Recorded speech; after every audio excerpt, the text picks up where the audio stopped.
इंसान का पेट तो भर सकता है और शायद नीयत भी भर जाए, पर ये लालच एक ऐसी दहकती हुई आग है जिसमें इंसान सबसे पहले उसी को झोंक देता है जिससे वो दुनिया का सबसे ज्यादा प्यार करता है।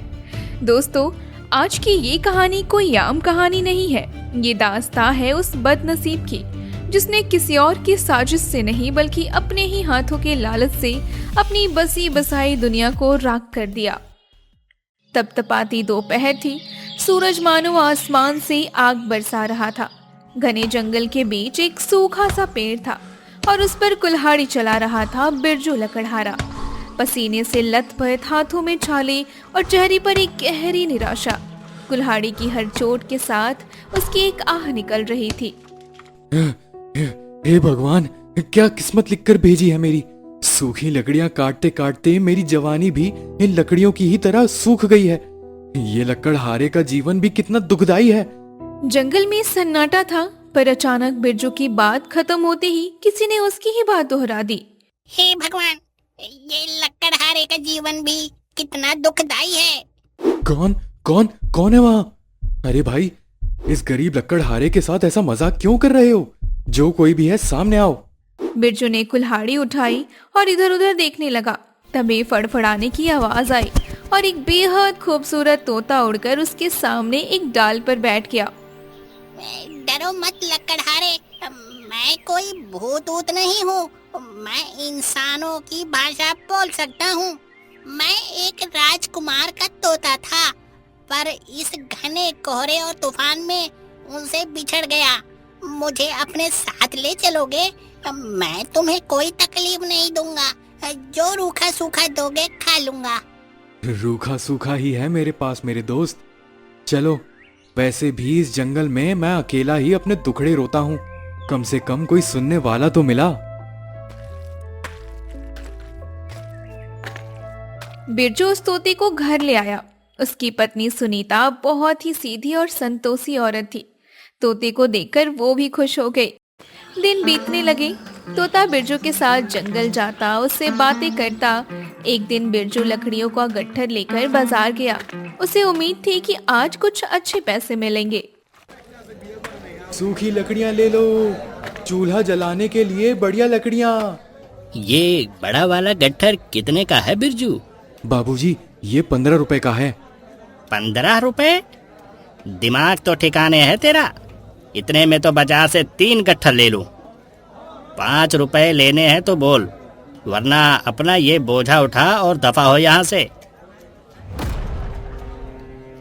बाजार का एक एक आदमी मोल भाव कर रहा था। कोई भी बिरजू की मेहनत का सही माल देने को तैयार ही नहीं था।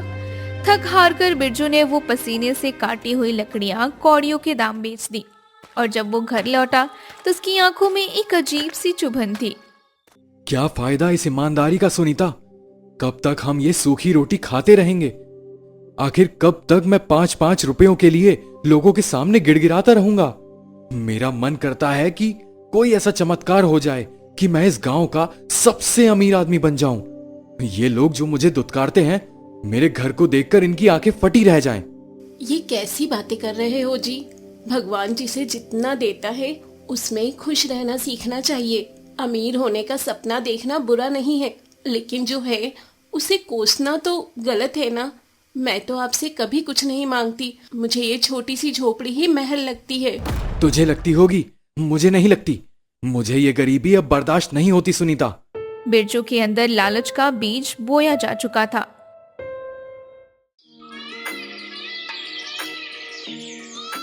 अगले दिन तोते ने बिरजू की उदासी देखी तो उससे रहा नहीं गया। मालिक, आप हिम्मत मत हारिए। इन सूखी लकड़ियों से कोई अमीर नहीं बन सकता। हम कल से जंगल के और अंदर जाएंगे।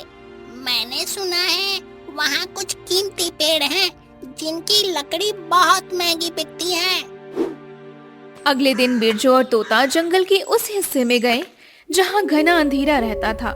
बहुत ढूंढने के बाद तोते को एक अजीब सी मीठी खुशबू आई।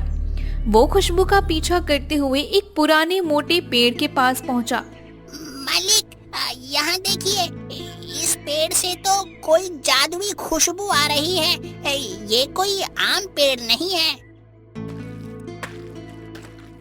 हाँ, खुशबू तो बहुत अच्छी है। चलो इसे काट कर देखते हैं। बिरजू ने जैसे ही पेड़ पर कुल्हाड़ी मारी, पेड़ के तने से एक नीली सी रोशनी निकलने लगी। उसने जोर से कुल्हाड़ी चलाई और उसके अंदर से एक पुरानी अजीब सी बोतल बाहर आ गई। बोतल का ढक्कन खुल गया था। अचानक उस बोतल से एक बहुत ही घना काला धुआं निकलने लगा।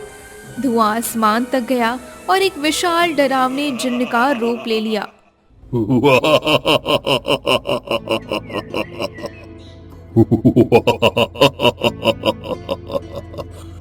आजाद, मैं आजाद हो गया। अरे इंसान, तूने मुझे कैद से आजाद किया है। मैं तेरा गुलाम तो नहीं, पर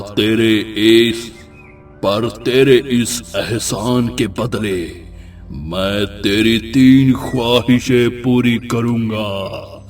बोल, क्या चाहता है तू? बिरजू और तोता दहशत से कांप रहे थे। फिर जिन्न के मुंह से 3 ख्वाहिशें सुनते ही बिरजू का डर छूमंतर हो गया। उसके दिमाग में सुनीता की बातें, बाजार के लोगों के ताने सब घूमने लगे। 3 ख्वाहिशें? कुछ भी मांग सकता हूँ?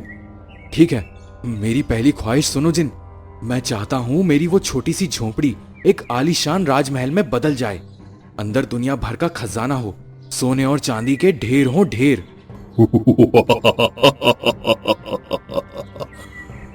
जो हुक्म मेरे आका। मैंने तेरा घर राजा महाराजाओं जैसा बना दिया है, पर याद रहे, तेरे पास अब सिर्फ 2 ख्वाहिशें बची हैं। मैं फिर आऊंगा। जिन्न हवा में गायब हो गया। बिरजू पागलों की तरह भागता हुआ अपने गांव पहुंचा। उसकी आंखें खुली की खुली रह गईं। जहां उसकी झोपड़ी थी, वहां एक विशाल महल खड़ा था। सुनीता डरी सहमी दरवाजे पर थी। जी, ये सब क्या है? मैं तो डर के मारे अंदर भी नहीं जा पा रही। ये रातों रात कैसे हुआ? सुनीता, देख, आखिरकार मेरी किस्मत चमक ही गई। अब इस पूरे गांव में हमारा ही बोलबाला होगा। देखा मेरा कमाल? अब कोई भी हमें आंख उठाकर भी देख नहीं पाएगा। बिरजू ने महल तो पा लिया था, पर दौलत आते ही इंसान की नींद सबसे पहले उड़ती है। बिरजू सारी रात सो नहीं पाया। उसे लगा कि कोई उसका खजाना चुरा लेगा तो। अगर ये खजाना खत्म हो गया तो। लालच ने अब उसे पूरी तरह अंधा कर दिया था। उसने तय किया कि वे अपनी दूसरी ख्वाहिश मांगेगा। आधी रात को वो फिर उसी पेड़ के पास पहुंचा। ए जिन, बाहर आओ। कहिए आका, आखिर आप लौट ही आए।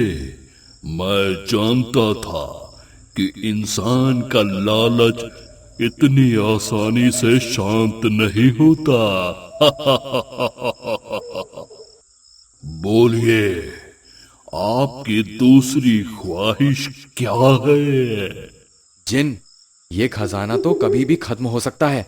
मेरी दूसरी ख्वाहिश ये है कि मैं जिस भी चीज को छू लूं वो तुरंत सोने में बदल जाए। फिर मुझे कभी भी पैसे की कमी होगी ही नहीं। बहुत चालाक हो आका। जो आप चाहे तथास्तु। अब से आपका स्पर्श स्वर्ण स्पर्श है, लेकिन याद रखना, अब सिर्फ आखिरी ख्वाहिश बची है। बिरजू खुशी से नाच उठा। उसने जमीन से एक पत्थर उठाया, वो सोना बन गया। उसने पेड़ का पत्ता छुआ, वो भी सोना बन गया। वो भागता हुआ घर गया। सुबह हो चुकी थी। सुनीता, अरे ओ सुनीता, जल्दी से खाना लाओ, मुझे बहुत जोरों की भूख लगी है। सुनीता ने प्यार से थाली परोसी। बिरजू ने जैसे ही रोटी तोड़ने के लिए हाथ बढ़ाया, रोटी ठोस सोने में बदल गई। उसने कटोरी छूनी चाहिए, दाल और कटोरी दोनों सोना बन गई। अरे अरे, ये क्या? मैं खा क्यों नहीं पा रहा? ये तो सोना बन गया। ये क्या चमत्कार है? आपने रोटी को हाथ लगाया और वो सोना कैसे बन गई? सुनीता घबराहट के मारे चक्कर खाकर गिरने लगी। बिरजू ने जैसे उसे संभालने के लिए अपना हाथ आगे बढ़ाया और उसे छुआ। एक पल में सब कुछ खत्म हो गया। सुनीता की चीख उसके गले में ही जम गई। उसकी पलकें झपकना बंद हो गई। बिरजू की पत्नी सुनीता अब एक बेजान सोने की मूर्ति थी। तभी उनका छोटा बच्चा रोता हुआ दौड़ कर आया और अपनी माँ की मूर्ति से लिपट गया। उसका हाथ बिरजू के हाथ से छू गया और अगले ही पल वो मासूम बच्चा भी सोने की मूर्ति में बदल गया। सुनीता, सुनीता, ये तुम्हें क्या हो गया? तुम हिल क्यों नहीं रही हो? मुन्ना बेटा, आंखें खोलो। तुम दोनों ऐसे पत्थर की तरह क्यों जम गए हो? नहीं नहीं, ये मेरा हाथ, मैंने जिसे छुआ वो सोना बन गया। मुन्ना मजाक मत करो, ईश्वर के लिए कुछ तो बोलो। मुझे ये सोना नहीं चाहिए, मुझे तुम दोनों चाहिए। बिरजू अपने घुटनों के बल जमीन पर गिर पड़ा। वो अपने ही हाथों को देख रहा था। जिन हाथों से उसने दौलत मांगी थी, उन्हीं हाथों ने उसका घर उजाड़ दिया। अब उसकी दौलत ही उसकी सजा बन गई। तोता उड़कर पास आया। मालिक, ये आपने क्या कर डाला? जल्दी चलिए उस जिन्न के पास, वही सब ठीक कर सकता है। बिरजू ने अपने होश व हवाश खो चुका था। वो फूट फूट कर रोता हुआ जंगल की तरफ भागा और उस जादुई पेड़ के पास पहुंचकर पागलों की तरह जमीन पर अपना सिर पटकने लगा। जिन, बाहर आओ जिन, मुझसे बहुत बड़ी भूल हो गई। अपना ये वरदान वापस ले लो मुझसे। मुझे ये सोना, ये महल, ये कुछ नहीं चाहिए। मुझे बस मेरा परिवार लौटा दो। मेरी सुनीता, मेरा मुन्ना, मेरा बच्चा, बस उन्हें वापस लौटा दो जिन, उन्हें वापस ले आओ। नामुमकिन है लकड़हारे, मैं अपना दिया हुआ वरदान कभी वापस नहीं लेता। पर हाँ, तुम्हारी एक आखिरी ख्वाहिश अभी बाकी है। अगर चाहो तो उसे मांग सकते हो। जिन इतना कहकर गायब हो गया। बिरजू टूट चुका था। वो भारी मन से रोते हुए वापस घर लौट आया और अपनी पत्नी और बच्ची की मूर्तियों को देखकर फिर से तड़पने लगा। मालिक, आप हार क्यों मान रहे हैं? अभी हमारी एक आखिरी ख्वाहिश बची है। हम फिर से जिन्न के पास चलेंगे और आखिरी ख्वाहिश में यही मांगेंगे कि वो सबको पहले जैसा ठीक कर दे। ठीक, तुम ठीक कह रहे हो तोते, वही हमारा आखिरी सहारा है। चलो अभी चलते हैं। बिरजू और तोता दोबारा जिन्न को ढूंढने निकले। अभी वे जंगल के रास्ते में ही थे कि उन्हें झाड़ियों के पीछे से जिन्न के ठहाके मारने की आवाज आई। वे दोनों वहीं रुक गए और छिपकर देखने लगे। मूर्ख इंसान, उसे क्या पता कि जैसे ही वो अपनी तीसरी और आखिरी ख्वाहिश मांगेगा, वो खुद एक जिन्न बन जाएगा और हमेशा के लिए इस पेड़ में कैद हो जाएगा। और मैं इस कैद से हमेशा के लिए आजाद हो जाऊंगा। बस एक बार वो अपनी जुबान से तीसरी ख्वाहिश मांग ले। बिरजू के पैरों तले जमीन खिसक गई। अगर वो ख्वाहिश मांगता तो वो हमेशा के लिए कैद हो जाएगा और उसकी पत्नी और बच्चा कभी इंसान नहीं बन पाएंगे। और अगर नहीं मांगता तो वो ऐसे ही तड़प तड़प कर मर जाता। हे ईश्वर, ये कैसी परीक्षा ले रहे हो मेरी? मैंने अपने लालच के चक्कर में अपना सब कुछ गवा दिया। अब जीने का क्या फायदा? इससे तो अच्छा है कि मैं उस पहाड़ी से कूदकर जान दे दूं। बिरजू पहाड़ी की तरफ भागने लगा। तोता उसे रोकने की कोशिश कर रहा था, पर बिरजू एक नहीं सुनी। थककर तोता एक पेड़ की डाल पर बैठ गया। उस पेड़ पर दो जादुई पक्षी बैठे थे। तोते ने ध्यान से उनकी बात सुनी। देख रही हो प्रिय, लालच ने इंसान को मौत के द्वार पर खड़ा कर दिया है। स्वामी, क्या इस लकड़हारे की पत्नी और बच्चों को बचाने का कोई और रास्ता नहीं है? क्या ये जिन का वरदान किसी और तरह नष्ट नहीं हो सकता? हो सकता है प्रिय, अगर ये पूर्व दिशा की ओर अंधेरी गुफा से संजीवनी बूटी के पत्ते ले आए और अपनी पत्नी और अपने बच्चे के माथे पर 3 बार लगा दे, तो वरदान नष्ट हो जाएगा लेकिन उस गुफा में एक मायावी दानव सोता है। जो भी वहां जाता है वो दानव उसे जिंदा निगल लेता है। तोते की आंखों में उम्मीद की चमक लौट आई। वो फड़फड़ाते हुए सीधा पहाड़ी की ओर उड़ा, जहां बिरजू बस कूदने ही वाला था। तोते ने बिरजू को संजीवनी बूटी वाली पूरी बात बताई। बिरजू के अंदर जैसे एक नई जान आ गई। मेरी सुनीता और मेरा बच्चा, क्या वो पहले जैसे ठीक हो सकते हैं, जो अभी सोने की मूरत बन गए हैं? मैं उस दानव से लड़ूंगा, मैं जाऊंगा।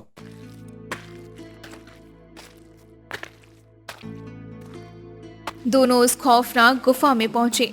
अंदर घना अंधेरा था, बीच में एक छोटा सा तालाब था और उसके बीचों बीच चमक रही थी संजीवनी बूटी। लेकिन तालाब के ठीक सामने एक विशाल खूंखार दानव सो रहा था। बिरजू दबे पांव आगे बढ़ा, लेकिन तभी कड़क, बिरजू का पैर एक हड्डी पर पड़ गया। आवाज पूरी गुफा में गूंजी और दानव की भयानक आंखें खुल गईं। इंसान की महक, बड़े अरसे बाद कोई शिकार खुद चलकर मेरी गुफा में आया है। ए इंसान, अब तू नहीं बचेगा, मैं तुझे कच्चा ही चबा जाऊंगा। दानव ने बिरजू को पकड़ने के लिए अपना विशाल हाथ आगे बढ़ाया, लेकिन बिरजू डरा नहीं। उसे अपना वरदान याद आया। उसने आगे बढ़कर पूरी ताकत से दानव का वो हाथ पकड़ लिया और चमत्कार हो गया। बिरजू के छूते ही वो खूंखार दानव पल भर में ठोस सोने की मूर्ति में बदल गया। उसकी दहाड़ बीच में ही रुक गई। वाह वाह वाह मालिक, कमाल कर दिया आपने। आपके इसी श्राप ने आज हमारी जान बचा ली। अब देर मत कीजिए, जल्दी से वो संजीवनी के पत्ते तोड़ लेते हैं। नहीं तोते, अगर मैंने पत्तों को छुआ तो वो भी सोने के हो जाएंगे। तुम जाकर पत्ते ले आओ।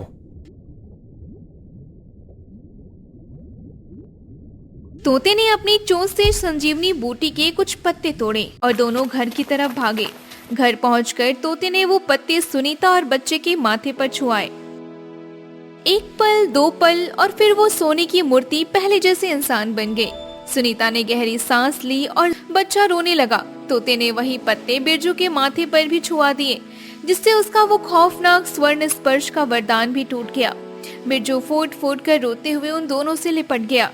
मुझे माफ कर दो सुनीता, मैंने दौलत के लालच में अपना सुखी परिवार खो दिया था। अब मुझे कुछ नहीं चाहिए। लेकिन कहानी अभी खत्म नहीं हुई थी। अगले दिन सुबह सुबह दरवाजे पर तेज हवा का एक झोंका आया और जिन्न सामने खड़ा था। आका, आपकी आखिरी ख्वाहिश का वक्त आ गया है। मांगिए, वरना मैं आपकी जान ले लूंगा। जिन्न मन ही मन खुश था। उसे यकीन था कि बिरजू अब आखिरी ख्वाहिश मांगेगा, वो जिन्न बन जाएगा और वो आजाद हो जाएगा। लेकिन बिरजू अब तो पहले वाला लालची इंसान नहीं था। उसने रात भर जाकर एक बहुत गहरी सोच रखी थी। ठीक है जिन्न, तुम मेरी आखिरी ख्वाहिश जानना चाहते हो ना, तो मेरे साथ चलो। बिरजू जिन्न को लेकर गांव से दूर समुद्र के किनारे पहुंचा। लहरें शोर मचा रही थी, जैसे कुछ होने वाला हो। जिन्न, मेरी तीसरी और आखिरी ख्वाहिश ये है, तुम अगले 100 सालों तक इस समुद्र की लहरें गिनोगे। मैं ये जानना चाहता हूँ कि ये समुद्र 100 सालों में कितनी लहरें मारता है, और जब तक गिनती पूरी ना हो जाए तुम मेरे पास वापस नहीं आओगे। अब शुरू हो जाओ। जिन्न के पैरों तले जमीन खिसक गई। समुद्र की लहरें जो कभी रुकती ही नहीं, उन्हें कैसे गिन सकता है? जिन्न समझ गया, लकड़हारे ने उसी के चाल में उसे फंसा दिया है। लेकिन ये अपने वरदान से बंधा हुआ है, चाहकर भी कुछ नहीं कर सकता। नहीं, तूने मुझे धोखा दिया इंसान।